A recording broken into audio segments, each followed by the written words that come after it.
Hey, and welcome to another episode of the Marco Podcast. This show was created to shine a light on the realness of being an entrepreneur. Why organization is not a one-size-fits-all, why you need to give yourself grace, and so much more. The Marco Podcast aims to provide motivation, inspiration, or encouragement for you to keep going after your dreams. I'm your host, Angel. Sit back and prepare for valuable tips, resources, laughs, and so much more. If this is your first time here, welcome, and thanks for joining. If you've been hanging around for a while, welcome back, and I hope you brought a friend.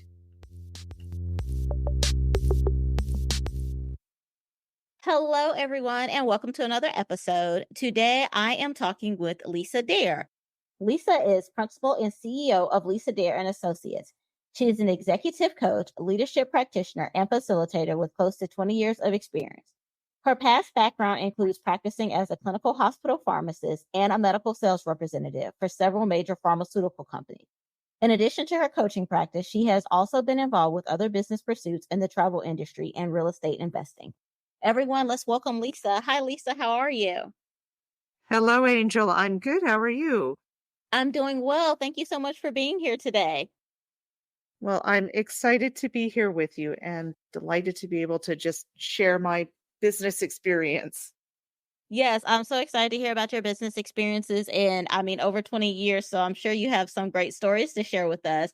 But before we get started, is there anything else that you would like to share or anything that I may have missed in your bio? No, I think, you know what, Angel, it's interesting that I think business and entrepreneurship has been in my blood. My parents had their own business as well. And I think that's kind of where I got the first taste of it. And Okay. even though I was an employee for a while, I came back to it. It's like something you come back to. So, right. It's like you try to get away from it, but you just can't get away from it. Yes, that's it. So you've been an entrepreneur for almost 20 years. You just told me a little bit. So you kind of saw your parents being entrepreneurs and that made you get started. But you said that you started off with like a 9 to 5 first. So how did you fully jump into the entrepreneurial world? Yeah, so I think you know what, Angel, it happened gradually over time. After graduating from university, I worked in hospital pharmacy, and I think that's sort of where the evolution started.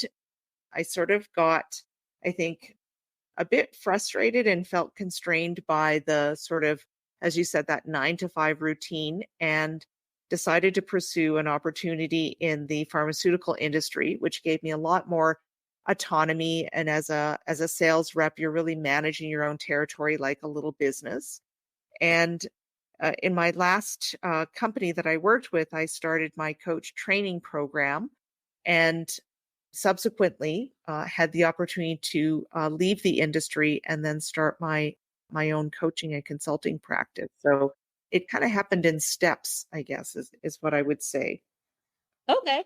Got you. And so you started off with the coaching, correct? And so what made you want to kind of dive into that? It sort of happened quite by accident.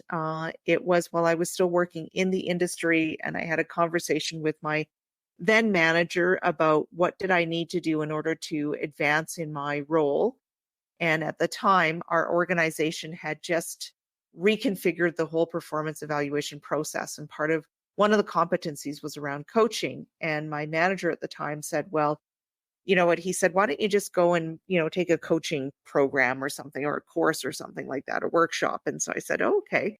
So into the university, took a workshop, and discovered when I went through the workshop that was what the woman described, our instructor described as coaching. I thought, oh, that's something I kind of do already. Like, I love talking to people and hearing about their stories. And so I asked her, how could I do what you're doing? Because you're doing something I really love and you're getting paid for it. So that's where I ended up taking a coach training program that happened to be running through the university at the time, and did that while I was working.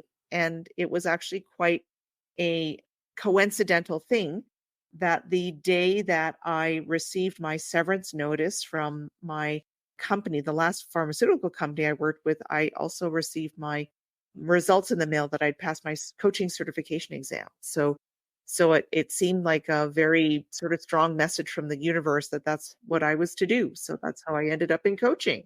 Okay. I was gonna say that is some divine intervention right there. So yeah. Yes. Okay, I love it. And so then how does traveling and real estate investing kind of flow into all of that?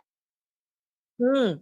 Yeah. So the travel piece actually came about, I guess now 8 years ago through a just an acquaintance that I had who had actually had heard about a family owned business that was going to be that they wanted to sell. The sons were exiting the industry and wanted to sell their company, and so we ended up, my husband and I, along with two other partners, this acquaintance and another partner, ended up purchasing the company. So for a period of time, I was involved in the travel industry. So that particular company focused on group travel.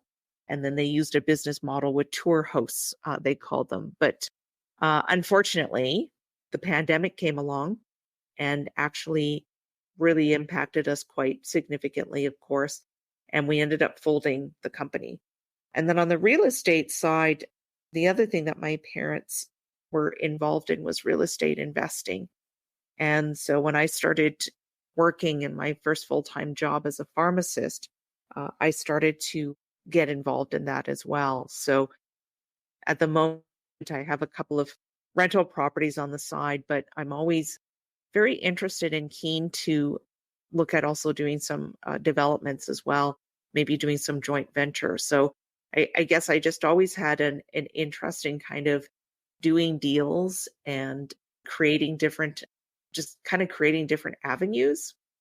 So I know it's kind of a really sort of mixed bag of stuff that I do. No, it's cool because, sometimes stuff doesn't go together. You think, well, that's a weird combination of stuff, but I just feel like in today's society, in today's world, I guess you almost kind of have to have a little bit of everything going on just to maintain and just to live, because as you said with your pharmaceutical job, you ended up getting laid off from that, but luckily you had the coaching that was coming up behind it, so it's like you always kind of have to think of or be a couple of steps ahead just to prepare for what may happen. Hmm. No, and I think that's a really great point, Angel, is that of course we know even now with people that are coming into the workforce. I think there was a statistic that said on average, the average person now coming out of university or any kind of education and into the workforce is likely to have somewhere in the neighborhood of 3 to 5 careers, right? Oh, wow. Yeah, and then and I think to, what you're saying, it is that, from a career perspective, it's more about what people have as transferable skills and competencies than necessarily specific training. Right? So for sure, it is about, I think, being open to and willing to be creative when it comes to how you continue to allow yourself to be viable, right? And Right. to make a living, right? For sure. Yes, I definitely agree with that. So Lisa, with, you know, the amount of years of experience that you have in the entrepreneurial world and the different ventures that you're in, I am sure that you have made some business mistakes out there. Can you Mhm. share with us the biggest business mistake that you have made in your journey thus far? Yeah, it's it goes back to the travel agency, and I think one of the things, Angel, was that my husband and I just kind of fell in love with travel. And we thought, who does, very few people don't want to travel, right? It's pretty exciting, it's pretty exotic, and we thought it was pretty cool. But, the biggest mistake we made was one, we got involved with people that we didn't really know well. And two, we didn't really understand or research the business very well. I think we fell in love with it. We thought it was, just a cool idea, but didn't really understand the whole business model and the amount of work and the challenges that come with it, right? Because again, right, if people haven't been in an industry, it might look like a really sort of exciting and great place to be. But as we all know, as entrepreneurs, behind the scenes, behind the curtains, there's a lot of blood, sweat, and tears that goes into it. Oh, yes. And are we prepared for it, right? So that's the Right. challenge, right? So that really was, I would say, the biggest mistake that we made, Angel, was not fully understanding, getting involved with people that we didn't know well, and subsequently, as the business started to struggle and suffer, the classic business mistake of just thinking that we could throw more money at it and save it, right? Without, before it really got, we got really heavily into, financing it, right?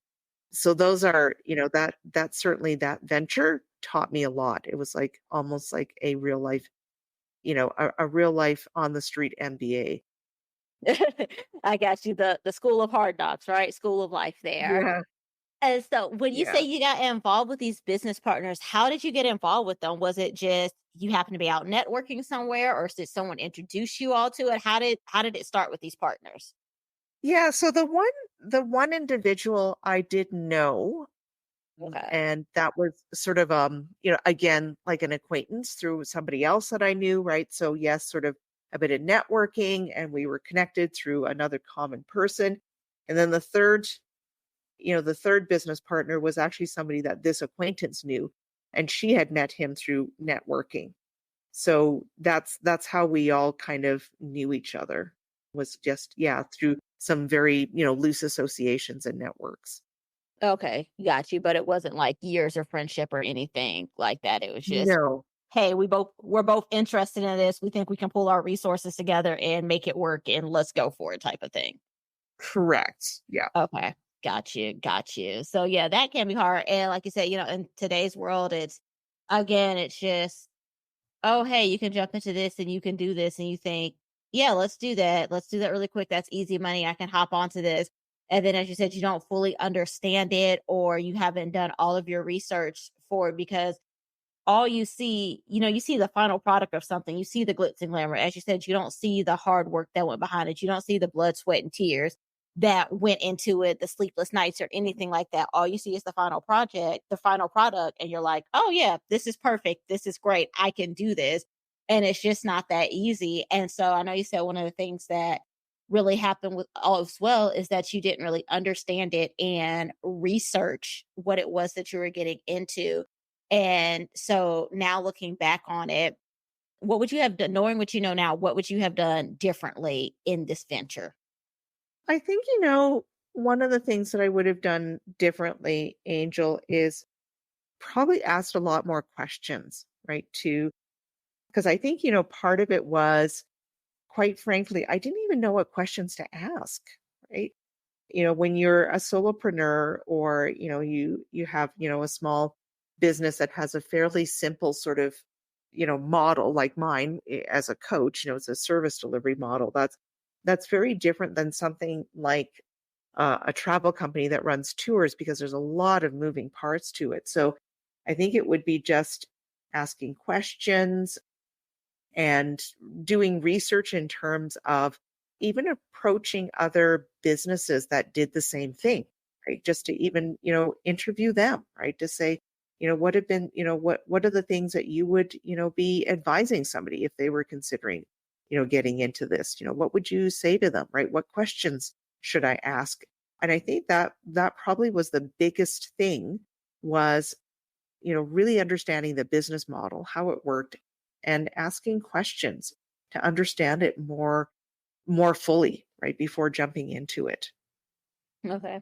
Yeah, it's definitely important to ask questions because if you don't ask, then you don't know. And you kind of need to know what you're getting into, especially if you're going to be spending money on it and trying to make this your livelihood. You want to know what's happening and what are the benefits of it. And I think that what you said about talking to someone who's already in the industry, I think that's a big step that we a lot of times as business owners and entrepreneurs is that we miss. We don't talk to anyone that's in the industry who's already gone through some of it. And, you know, I've heard the saying before, and you probably heard it too, like the mistakes that you make and the things that you go through, they're not for you. They're to help the next person out. And so if we just sit down and talk to someone and ask questions, they may be able to save us from making the same mistakes that they did and save us a lot of money, a lot of time, a lot of stress and everything. So I think that's so important to just have those conversations. Yeah, absolutely. Yeah. And I also think that, like, it's important too, because I know sometimes people who have already gone through it, they're not open to having those conversations. And I think that that's another important aspect as well, is that we should be willing and open to having those conversations because we have experienced it. We have gone through, and if we can help someone else not have to go through that hardship, I think that that's a great thing. And we should all be just wanting to help each other out, because if you think back to when you first started out, you were looking for someone to help you out or maybe be a mentor for you. And now that you're in that spot, you should, you know, think about what you wanted and what you needed and maybe try to be that for someone else if you can. hmm No, and I agree wholeheartedly with that, Angel. And that's actually a big reason why I wanted to be a guest and to be able to come on podcasts and share. Because no, I think it's also important, right, to let go of any kind of embarrassment or anything that, of course, right, those are natural kinds of reactions and feelings we might experience. But it's also, there's, I think in sharing that, there's also that sort of acknowledgement that having been through it, we survived it, we demonstrated resilience to be able to move on, right? And absolutely, right? If we can prevent somebody else from going off that cliff, so to speak, why wouldn't we want to be able to be that support for somebody, right? Right. Right. I agree, definitely. And so once you went through this, I know you said that you didn't really know the people that you were working with. And so how do you go about now after going through that and learning that lesson? What do you do now to make sure that you are building not only a professional team, but also a team of people that you can trust and that you can count on?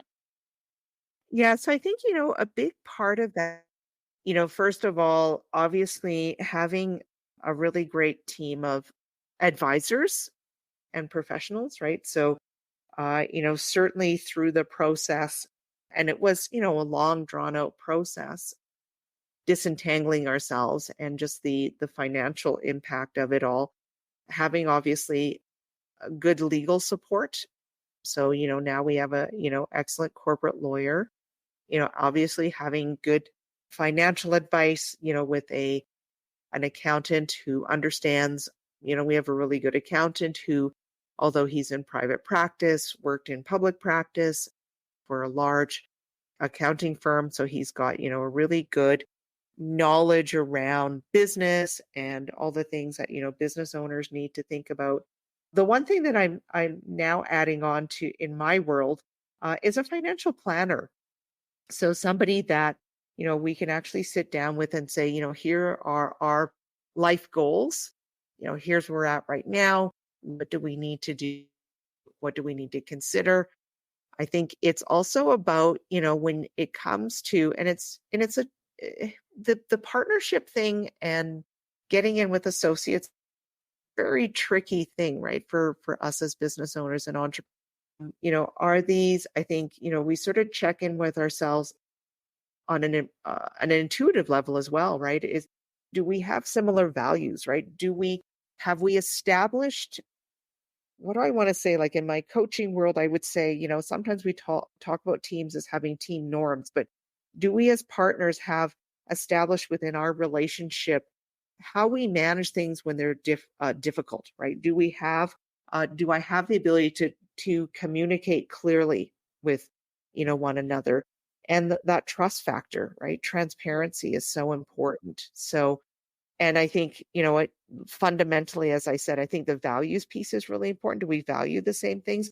but also trust your gut, right? So there's the trust your gut piece, but there's also the not to not to shy away from this, but it's okay to also have a lot of legal agreements in place, right? As much as things might be, our corporate lawyer said, right? Like in the beginning, it's kind of like dating somebody and, Oh, everything's rosy and wonderful, right? And everything just looks so happy and joyful.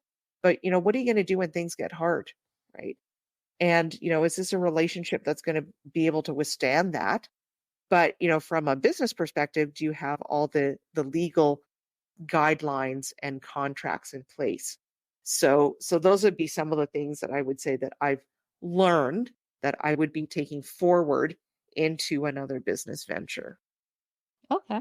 Yeah, and that's good advice as well, because I do think that like a lot of times we do skip over the legal aspect of stuff because we're not sure about it, or we don't think that we need it. And you're just kind of like, okay, well, when I get bigger or when things really take off, that's when I'll look into it. But, and I'm not a lawyer here, I'm not giving any legal advice, but I just feel like it's one of those things that you would rather have it and not need it than to need it and not have it, because something that you may have done at the beginning of your business, it may not take off and come to fruition until later, but because you didn't have those things in place, it can now be like a trickling effect, and it can end up costing you more time and money to get out of it. So I definitely agree that the legal aspect of business is not something that is really talked about a lot.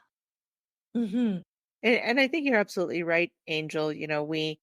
We're all different, but there can be discomfort around that, right? Because you sort of feel like, oh well, it's like, ooh, that's kind of a hard stuff, and do we really want to go there? And it's like, no, as you said, having it is just almost like having insurance, right? So it's Right. just we hope things don't go that way, but if they did, we actually had safeguards in place, right? So Exactly. Yes, that's what I was looking for. Insurance. I was like, there's something else that I'm trying to compare to, and it's not coming to me right now. Insurance was the word that I was looking for. So thank you, Lisa, for bringing that full circle for me there. Woo. So, what are some things that we can do to not only like successfully manage our business life, but also our personal life as well? Because they're so intertwined with each other, especially, if you are a small business owner or entrepreneur and you're like working from home or anything like that. How can we manage them both and find that balance? yeah, that's a great question. I think it's a big area of discussion for business owners and entrepreneurs. So, something recently that I've come to realize, Angel, is that we use the term work-life balance, and I think it's starting to move into work-life integration. Mm. And what I've come to realize is that for those of us that choose that sort of business entrepreneurship route, it really is a lifestyle. And so what that means is, we simply do not live our lives the same as somebody who is an employee, right? Because most employees know when they're supposed to report to work, they know when they finish, they know how many holidays they get, all of that kind of stuff.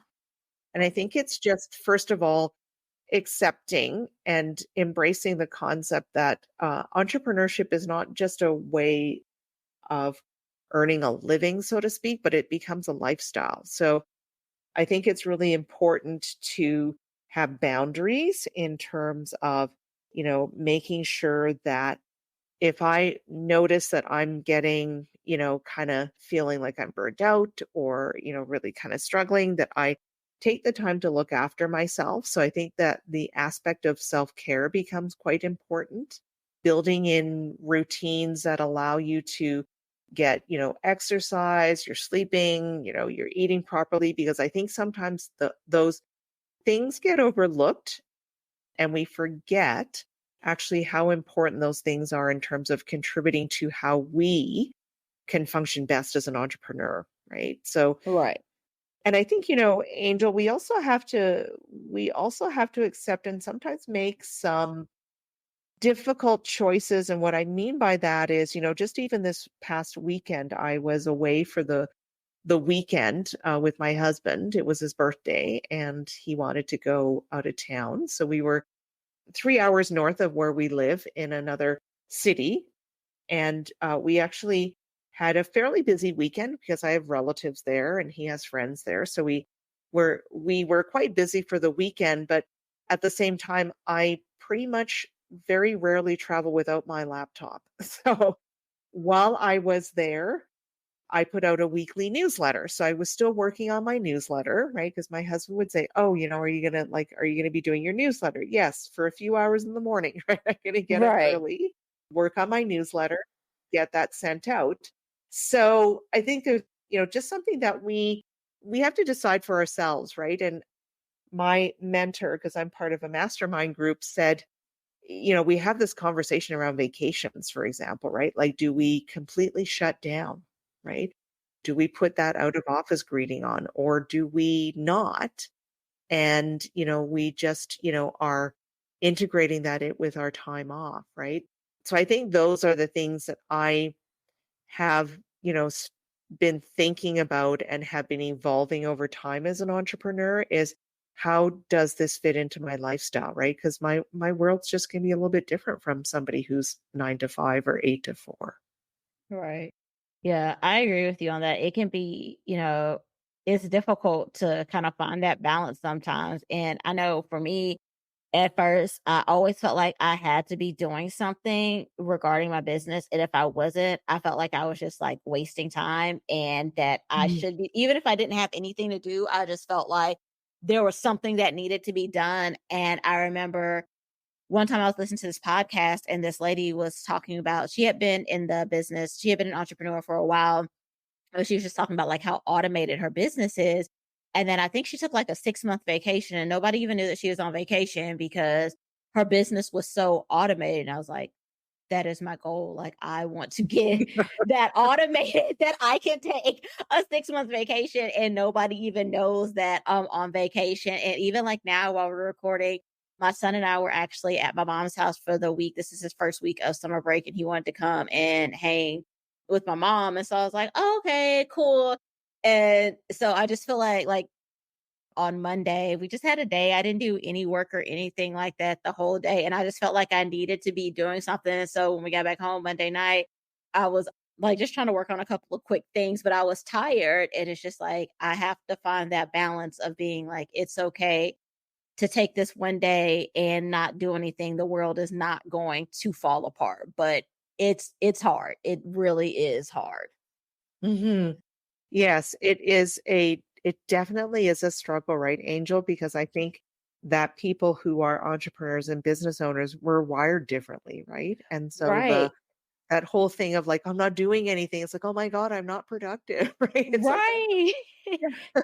And especially when all of your stuff is there, because again, if you're going into an office, like normally your stuff is still at the office and stuff like that. And even if, you have a laptop that you bring home, like, okay, I don't feel like going through the process of signing into my VPN and all that stuff. But when you can just go grab your laptop or your iPad and be like, oh, I can do this really quick. And then really quick turns into 2 hours later. And you're like, oh, what happened here? I was supposed to be doing something else with my time. So yeah. Yeah. I Yeah. agree.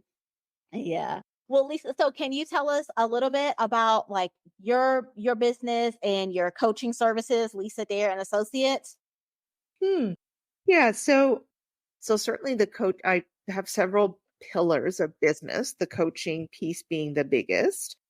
Most of what I do is one-on-one coaching. I do some group coaching and looking to also expand into team coaching as well.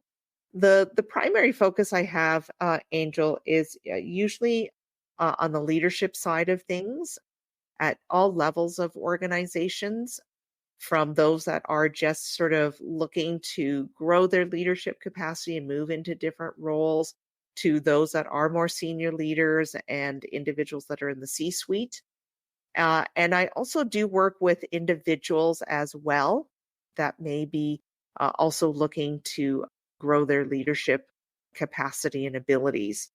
And then I do sometimes take on people just one on one, just for personal coaching as well. And then in addition to that, I facilitate workshops. So I have quite a large number of courses that I teach at the university where I live here in Calgary in continuing ed in a number of different areas related to business management, personal development. And then I also do consulting work as well, where I'll take on different types of projects, with organizations maybe that are looking to do strategic planning or they're looking to do some work with their teams. And so I'll do work with them on different things around that. So there's kind of a big mix of things that I do. And then, as I said, I still have real estate that I dabble into as well, but primarily the work that I do is focused on leadership development, really impact development for people. Anybody who is looking to make an impact and transform their lives. That's the kind of work that I really love to dig into. Okay. Awesome. I love that. Love that. Well, Lisa, it has been wonderful chatting with you today. Is there anything else that you would like to share before we go? Yeah, so a couple of I would just, say, Angel, entrepreneurship and being a business owner, I mean, it also has a lot of really great rewards to it, right? For Mm. people who want that, like as you said, right? You can get your business to the point where it's quite automated and you're able Yes. to step away and not have to physically be doing everything. And I think it's also just that it creates wonderful opportunities for us to bring whatever kinds of impact we want to the world, right? I've always felt that businesses and people in business are exciting because we have ideas. We want to make change and we want to bring that change to the world. And I just want to remind people that it isn't for the faint of heart, and I don't mean that to be discouraging, but it is just about really being prepared and being aware of what you're getting yourself into. Because as we just said, what could look really glamorous and glitzy on the surface, behind that, there was a lot of hard work and sweat equity that went into it, right? But to Right. me, well worth the reward. Okay. I love that. Yeah, definitely do your research, know what you're getting into. Some things are just not meant to jump head first into. You need to take a second to figure out what's going on and find out if it's really for you. And then also, another thing with entrepreneurship, what you start off doing may not be what you end up doing. One thing can lead into something completely different and you can find your love that way. Hmm. Mhm. Yeah, absolutely. Well, Lisa, and how can everyone connect with you? Well, I've got am quite active on several social media channels. So Instagram, LinkedIn, Facebook. My website is under construction, but also Angel. What I wanted to share, if I may, I think two of the things that certainly one of the things that many entrepreneurs struggle with is decision making. Right? Yeah. We have a lot of different decisions to make. So what I wanted to offer to your listeners, Angel, is just a very simple tip sheet. Six simple steps to being a more effective decision maker. And then the other piece that I wanted to share is just something that we all can benefit from. And again, as entrepreneurs and business owners, really important for us to have strong communication skills. So I also have just a tip sheet on how to be a more effective listener. Because I think, that is also something that we can all continue to hone as business owners and entrepreneurs, is our ability to communicate effectively. Yes, I agree with that. So yes, thank you for sharing that. And I'll make sure to link it into the show notes as well so that people can easily access that and take advantage of it. Awesome. Great. Awesome. Well, Lisa, thank you so much for being on the show today. I have enjoyed chatting with you. I know technology was working against us at the beginning of it, but hey, we kept pushing through and we figured it out, and I guess that was kind of a lesson of what we talked about today because all everybody is going to hear, well, they're going to know now because they're listening. But if I hadn't included this in this, all they would have heard was the final product of what happened. And they would have never known the 15, 20 minutes that we struggled before we actually were able to record to to start recording. So technology tried to not let us be great, but we pushed through it. So I'm happy that we got to chat.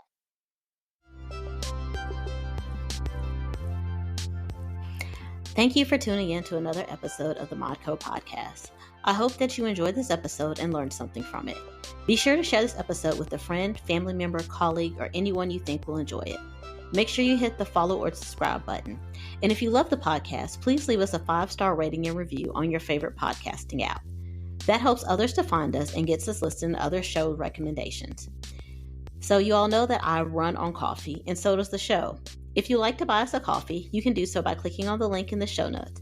Thank you so much, and chat soon.